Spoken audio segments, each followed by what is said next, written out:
നമ്മൾ എങ്ങനെ ജീവിക്കുമ്പോഴാണ് നമ്മുടെ ജീവിതം കൂടുതൽ സന്തോഷകരമാവുന്നത്? ഒറ്റ ഉത്തരവേ ഉള്ളൂ, മറ്റുള്ളവർക്ക് വേണ്ടി അല്ലേ. നമുക്ക് വേണ്ടി ജീവിച്ചാൽ ഒരു സന്തോഷം കാണത്തില്ല. നമ്മുടെ കുടുംബത്തിന് വേണ്ടി അല്ലെങ്കിൽ കൂട്ടുകാർക്ക് വേണ്ടി അല്ലെങ്കിൽ നമ്മുടെ മക്കൾക്ക് വേണ്ടിയൊക്കെ ജീവിക്കുമ്പോൾ നമ്മുടെ ജീവിതം കൂടുതൽ അർത്ഥപൂർണ്ണമാകും. ഇവിടെ കുടുംബത്തെ മറന്ന് ജീവിച്ച 2 പേരുടെ ജീവിത കഥയാണ് ഇന്ന് പറയാൻ പോകുന്നത്. അർച്ചനയുടെയും ഷിബിൻ്റെയും. അവരുടെ ജീവിതത്തിൽ എന്താണ് സംഭവിച്ചത്, അവരെങ്ങനെയാണ് അവരുടെ കുടുംബത്തെ മറന്നത്, അങ്ങനെ ഒരുപാട് ചോദ്യങ്ങളുണ്ട്. കേട്ടാലോ? വാർത്ത കേട്ടവരെല്ലാം കൂടി വെള്ളാണിക്കൽ പാറമുകളിലേക്ക് ഒരു ഒറ്റ ഓട്ടമായിരുന്നു. വലിയൊരു പാറയത്, പ്രകൃതി ഭംഗിയൊക്കെ നിറഞ്ഞ മനോഹരമായ ഒരു പ്രദേശമായിരുന്നു. ആ ഭാഗത്തേക്ക് ആൾക്കാർ ഓടിക്കൂടുന്നതിൻ്റെ പേരിൽ മറ്റൊരു കാരണം കൂടിയുണ്ട്. അവിടെ ഒരു വലിയൊരു മരമുണ്ട്. ആ മരത്തിന് മുകളിൽ 2 മൃതദേഹങ്ങൾ തൂങ്ങി ആടുകയാണ്. ഒന്നൊരു സ്ത്രീയുടെയും മറ്റേത് ഒരു പുരുഷൻ്റെയും. ഇതല്ല വിചിത്രം, ഇവരുടെ ആത്മഹത്യ രീതിയാണ്. ഒരു ഷാൾ കൊണ്ട്, അതായത് ആ സ്ത്രീയുടെ ഷാൾ കൊണ്ട് പരസ്പരം, ഈ പുരുഷൻ്റെ കാര്യത്തിലും ആ ഷാളിൻ്റെ ഒരറ്റം, ഈ സ്ത്രീയുടെ കാര്യത്തിലും ആ ഷാളിൻ്റെ മറ്റൊരറ്റം, ആ രീതിയിലാണ് ഇവർ തൂങ്ങി മരിച്ചിരിക്കുന്നത്. അതുമാത്രമല്ല, ഇവരുടെ കൈകൾ, 2 പേരുടെയും കൈകൾ ഷൂ ലേസ് കൊണ്ട്, അതായത് ആ പുരുഷൻ്റെ ഷൂവിൻ്റെ ലേസ് കൊണ്ട് ബന്ധിപ്പിച്ചിരിക്കുകയാണ്. തീർന്നില്ല, ഇവരുടെ കൈനരമ്പ് 2 പേരുടെയും മുറിച്ചിട്ടുമുണ്ട്. എന്ന് പറഞ്ഞാൽ രക്തം വാർന്നു മരിക്കണം എന്നുള്ള ഉറച്ച തീരുമാനത്തോടു കൂടി തന്നെയാണ് 2 പേരും ആ പാറമുകളിലേക്ക് വന്നതും ആ മരത്തിൽ അങ്ങനെ ഒരു സാഹസത്തിന് മുതിർന്നതും. എന്തായാലും മരിച്ചിരിക്കുകയാണ്. ഇനി അറിയേണ്ടത് ഇവരാരാണ്, എന്തിനാണ് ഈ കടുങ്കൈ ചെയ്തിരിക്കുന്നത്, എങ്ങനെ ഇവിടെ എത്തി, അങ്ങനെ ഒരുപാട് ചോദ്യങ്ങളാണ്. കുറച്ച് കഴിഞ്ഞപ്പോൾ തന്നെ അതിനുള്ള ഉത്തരവും വ്യക്തമായിട്ട് തന്നെ കിട്ടിയിരിക്കുകയാണ്. മരിച്ചിരിക്കുന്ന പുരുഷൻ്റെ പേര് ഷിബിൻ, മറ്റേത് സ്ത്രീയുടെ പേര് അർച്ചന. ഇവർ 2 പേരുമാണ് ഈ മരണപ്പെട്ടിരിക്കുന്നത്. ഇനി അറിയേണ്ടത് ഇവർ തമ്മിലുള്ള ബന്ധം എന്താണ്, ഇവർ കല്യാണം കഴിച്ചിട്ടില്ല, അങ്ങനെ ഒരുപാട് ചോദ്യങ്ങളാണ് അവിടെ ഉയരുന്നത്. എല്ലാത്തിനും കൃത്യമായിട്ടുള്ള ഉത്തരങ്ങൾ പിന്നീട് കിട്ടുകയാണ്. ഇവർ അയൽവാസികളാണ്, കുറച്ച് വീടുകളുടെ വ്യത്യാസം മാത്രമേ ഉള്ളൂ. ഇവർ പഠിച്ചിരിക്കുന്നത്, അതായത് ബാല്യകാലത്തിൽ പഠിച്ചിരിക്കുന്നത് ഒരു സ്കൂളിലാണ്. 9ാം ക്ലാസ്സിലും 10ാം ക്ലാസ്സിലൊക്കെ പഠിച്ചതാണ്. 9ാം ക്ലാസ്സിൽ പഠിക്കുന്ന ആരായിരുന്നു? അർച്ചനയാണ്. 10ാം ക്ലാസ്സിൽ പഠിച്ചിരിക്കുന്നത് ഈ ഷിബിനാണ്. അങ്ങനെ ഇവരൊരു സ്കൂളിലൊക്കെ പഠിച്ച അയൽവാസികളൊക്കെയാണ്. പക്ഷേ ഇനി അറിയേണ്ടത് ഇവർ തമ്മിലുള്ള ബന്ധം എന്താണല്ലേ, അതല്ലേ നിങ്ങൾക്കെല്ലാം അറിയേണ്ടത്. ഈ ബന്ധത്തെപ്പറ്റി ഈ ഷിബിൻ്റെ അമ്മ കൃത്യമായിട്ട് തന്നെ പറയുന്നുണ്ട്. ഇവർ തമ്മിൽ സ്കൂളിൽ പഠിക്കുമ്പോഴേ പ്രണയമാണെന്ന് പറയുന്നുണ്ട്. കേട്ടല്ലോ, ഷിബിൻ്റെ അമ്മയുടെ വായിൽ നിന്നും ഇവരുടെ ബന്ധത്തെപ്പറ്റിയുള്ള ഏകദേശ സൂചന കിട്ടിയല്ലോ. എന്തായാലും ഈ 2 വീട്ടുകാർ ഈ ബന്ധം അറിഞ്ഞിരിക്കുകയാണ്. പക്ഷേ പുകിൽ ഏറ്റവും കൂടുതൽ നടക്കുന്നത് അർച്ചനയുടെ വീട്ടിലാണ്. ഇവർക്ക്, അല്ല അർച്ചനയുടെ വീട്ടുകാർക്ക് ഈ ബന്ധത്തിനോട് തീരെ താല്പര്യമില്ല. അവര് നായരാണ്, ഞങ്ങള് ഹെസ്സിയാണ്, ഹരിജനപ്പെട്ടതാണ്. അതുകൊണ്ട് തന്നെയാണ് പെൺകുട്ടിയെ നിർബന്ധിച്ചും ഒക്കെ തന്നെ കല്യാണം കഴിപ്പിച്ചു കൊടുത്തു. അവർക്ക് ആത്മാർത്ഥ സ്നേഹമായിരുന്നു അവൾക്ക്. ഇതുവരെ എല്ലാം ഓക്കെ അല്ലേ? ബാല്യകാലത്ത് പല സ്നേഹങ്ങൾ കാണും, പ്രണയങ്ങൾ കാണും, പ്രണയവിരഹങ്ങളൊക്കെ കാണും. അതൊക്കെ ആ പഴയ കാലം. പക്ഷേ ഇപ്പോൾ ഇവർ 2 പേരും മുതിർന്നു കഴിഞ്ഞു. ഇതിനിടയ്ക്ക് ഒരു വലിയ ട്വിസ്റ്റ് ഉണ്ടാവുകയാണ്. ഈ ഷിബിൻ ഗൾഫിലേക്ക് പോവുകയാണ്. അയാൾക്ക് പ്രായമായിട്ടുള്ള അമ്മയുണ്ട്, അച്ഛനുണ്ട്. ആ കുടുംബം പോറ്റാൻ വേണ്ടി ഒരുപാട് പ്രതീക്ഷകളുമായിട്ട് ഷിബിൻ നേരെ ഗൾഫിലേക്ക് പോയി. ഇവിടെ ഇനി അർച്ചനയുടെ കാര്യം. അർച്ചന ഇപ്പോൾ വിവാഹം കഴിഞ്ഞിരിക്കുകയാണ്. 2 കുട്ടികളുമായി, സ്നേഹസമ്പന്നനായിട്ടുള്ള, ഭാര്യയെ സ്നേഹിക്കുന്ന, കുട്ടികളെ നോക്കുന്ന, കുടുംബം നോക്കുന്ന നല്ലൊരു ഭർത്താവിനെയാണ് ആർക്ക് കിട്ടിയിരിക്കുന്നത്? ഈ അർച്ചനയ്ക്ക് കിട്ടിയിരിക്കുന്നത്. അവിടെയും കുഴപ്പമില്ല, ഇവിടെയും കുഴപ്പമില്ല. നമ്മുടെ ഈ കക്ഷി, അതായത് ഷിബിൻ നാട്ടിലേക്ക് എത്തുന്നതോടെയാണ് പ്രശ്നം തുടങ്ങുന്നത്. ഒന്ന് ചിന്തിച്ച് നോക്കിയേ, 2 വഴിക്ക് പോയതാണ്. അയാൾക്ക് ഗൾഫിൽ പോയി അയാൾക്ക് കുടുംബം നോക്കാമെന്ന കേസേ ഉള്ളൂ. ഈ അർച്ചനയ്ക്കാണെങ്കിൽ അർച്ചനയുടെ കുടുംബം നോക്കാമെന്ന കേസേ ഉള്ളൂ. ഇയാൾ നാട്ടിലെത്തി, ഇവർ പരസ്പരം കണ്ടുമുട്ടുകയാണ്. എന്ന് പറഞ്ഞാൽ പഴയ കാര്യങ്ങളൊക്കെ പൊടി തട്ടി എടുക്കുകയാണെന്ന് അർത്ഥം. എന്ന് പറഞ്ഞാൽ ഇപ്പോൾ ചുരുക്കി പറഞ്ഞാൽ ഷിബിന് ഈ അർച്ചനയെ വേണം. എന്തൊരു ചിന്താഗതി അല്ലേ! ആ പെൺകുട്ടിക്ക് 2 കുട്ടികളുണ്ട്, ഭർത്താവുണ്ടെന്നുള്ള കാര്യമൊന്നും അവൻ അലട്ടുന്നതേ ഇല്ല. അല്ലെങ്കിൽ അവന് വേറെ പെണ്ണ് കെട്ടി ജീവിക്കാം. ചെറുപ്പക്കാരനാണ്, അവിവാഹിതനാണ്, ജോലിയുണ്ട്, അങ്ങനെ ഒരുപാട് നന്മകൾ, ഒരുപാട് പോസിറ്റീവ് ഉള്ള ആളാണ് ഷിബിൻ. പക്ഷേ അത് പ്രശ്നമല്ല. അവൻ ഈ പെണ്ണിനെ തന്നെ വേണം, ഉറച്ച വാശി നിൽക്കുകയാണ്. സ്വാഭാവികമായിട്ട് ഇവിടെ ഒരു ചോദ്യം കാണും, ആ പെൺകുട്ടിക്ക് താല്പര്യമുണ്ടോ എന്നുള്ള ഒരു സംശയം നിങ്ങളുടെ മനസ്സിൽ കാണും. അതിന് കൃത്യമായിട്ടുള്ള ഉത്തരം ഈ ഷിബിൻ്റെ അമ്മ പറയുന്നു. അന്ന് പെട്ടെന്ന് അവന് വിളിച്ചുകൊണ്ട് വരാനുള്ള ആ ഒരു പ്രായമായില്ല. കുറച്ച് ദിവസം നിൽക്കാൻ പറഞ്ഞപ്പോൾ വീട്ടുകാർ തന്നെ നിർബന്ധിച്ച് ഉള്ള കല്യാണം കഴിച്ചു കൊടുത്തതാണെന്ന് പറഞ്ഞു. ഇല്ല, അപ്പോഴും പിന്നെ പിള്ളേർ ഗൾഫിലോട്ടൊക്കെ അങ്ങ് പോയി. ഗൾഫിൽ പോയ സമയത്താണ് പെൺകുട്ടിയെ നിർബന്ധിച്ച് കല്യാണം കഴിപ്പിച്ചു കൊടുത്തു. അവർക്ക് ആത്മാർത്ഥ സ്നേഹമായിരുന്നു അവൾക്ക്.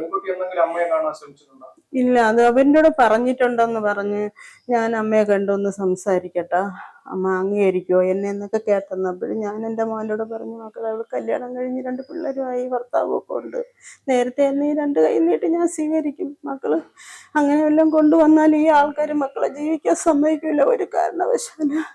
അതുകൊണ്ട് മക്കൾ അതങ്ങ് മറന്ന് അവര് ജീവിക്കട്ടെ, മക്കളും ജീവിക്കും, മക്കൾക്ക് ഒരു കുടുംബം ഉണ്ടാവും എന്നൊക്കെ ഞാൻ എൻ്റെ പെൺകുട്ടി വേണ്ടി ശ്രമിച്ചു. അമ്മയെ കൊന്നാലും 2 പക്ഷമുണ്ടല്ലോ. ചിലർ അമ്മയുടെ പക്ഷത്തേക്കും ചിലർ മകൻ്റെ പക്ഷത്തേക്കും അല്ലേ. ഇവിടെ അങ്ങനെ തന്നെയാണ് സംഭവിച്ചത്. ചിലർ ഷിബിനെ കുറ്റപ്പെടുന്നുണ്ട്, മറ്റു ചിലർ ഈ അർച്ചനയും കുറ്റപ്പെടുന്നുണ്ട്. ഷിബിനാണ് ഈ അർച്ചനയുടെ ജീവിതത്തിലേക്ക് വലിഞ്ഞു കയറി വന്നതെന്ന് ഒരു പക്ഷവും, അതല്ല അർച്ചനയാണ് ഈ ഷിബിൻ്റെ ജീവിതത്തിലേക്ക് വലിഞ്ഞു കയറി വന്നതെന്ന് മറ്റൊരു പക്ഷവും പറയുന്നുണ്ട്. എന്തായാലും അത് അവിടെ നിൽക്കട്ടെ, അത് അവരുടെ കാര്യം, മരിച്ചവർക്ക് അറിയത്തുള്ളൂ എന്താ സംഭവിച്ചെന്നുള്ളത്. നമ്മളതിനകത്ത് ശരി തെറ്റൊന്നും പറയുന്നില്ല. എന്തായാലും ഇത് വല്ലാത്തൊരു രീതിയിലേക്ക് ഇവരുടെ ബന്ധം പോവുകയാണ്. എന്താ സംഭവിച്ചറിയാമോ? ഈ ഷിബിൻ ഇപ്പോൾ ആ പെൺകുട്ടിയെ വേണം, ഈ പെൺകുട്ടിക്ക് അവനെ വേണമെന്നും നമുക്ക് പറയത്തില്ല. ഈ ഷിബിൻ്റെ അമ്മയുടെ വാക്കുകളിൽ നിന്ന് വായിച്ചെടുത്ത കാര്യങ്ങളാണ് പറയുന്നത്. നമ്മൾ ഈ പെൺകുട്ടിയുടെ വീട്ടിൽ ചെന്നപ്പോഴത്തേക്ക് അവരുടെ മാനസികാവസ്ഥയിൽ അവരുടെ അഭിപ്രായം ഒന്നും എടുക്കാൻ നമുക്ക് പറ്റിയില്ല, എങ്കിലും കേട്ടുകേൾവി അനുസരിച്ചുള്ള കാര്യങ്ങളാണ് പറയുന്നത്.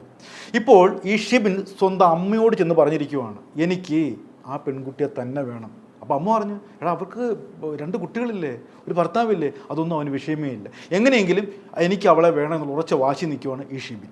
ഇതൊരു ചെറിയ വിഷയമല്ല കേട്ടോ, ഇത് വലിയ വിഷയമല്ലയോ. ഭർത്തൃമതിയായിട്ടുള്ള 2 കുഞ്ഞുങ്ങളുള്ള ഒരാളെ വേണമെന്ന് ഒരാൾ പറയുമ്പോൾ അവൻ്റെ ആ ഒരു മാനസികാവസ്ഥ ഊഹിച്ച് നോക്കിയേ.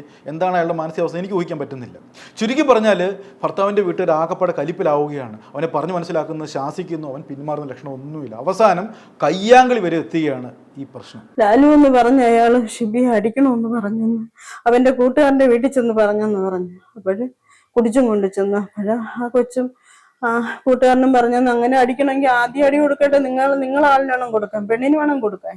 അതാണ് ആരും പറഞ്ഞാൽ കേൾക്കാതെ അവന്റെ പുറകെ നടന്ന് ഫോൺ വിളിക്കുകയും മെസ്സേജ് അയക്കുകയൊക്കെ ചെയ്യണത് എന്നിങ്ങനെ പറഞ്ഞെന്ന് പറഞ്ഞു. എൻ്റെ പിള്ളേ അടിക്കുമെന്നൊന്നും ഞങ്ങൾ അറിഞ്ഞില്ല, അടിച്ചിട്ടുണ്ടെങ്കിൽ അവൻ ഞങ്ങളുടെ വെളിയിലും പറഞ്ഞില്ല. ഇപ്പോഴാണ് പറയണത്, അവൻ മരിച്ചെന്ന് അറിഞ്ഞപ്പോഴാണ് ഇവരൊക്കെ പറയണത്, അവരാൾക്കാർ തന്നെ പറയണത് പിള്ളേ അടിപ്പിച്ചു ഒന്നാള് വിട്ട്.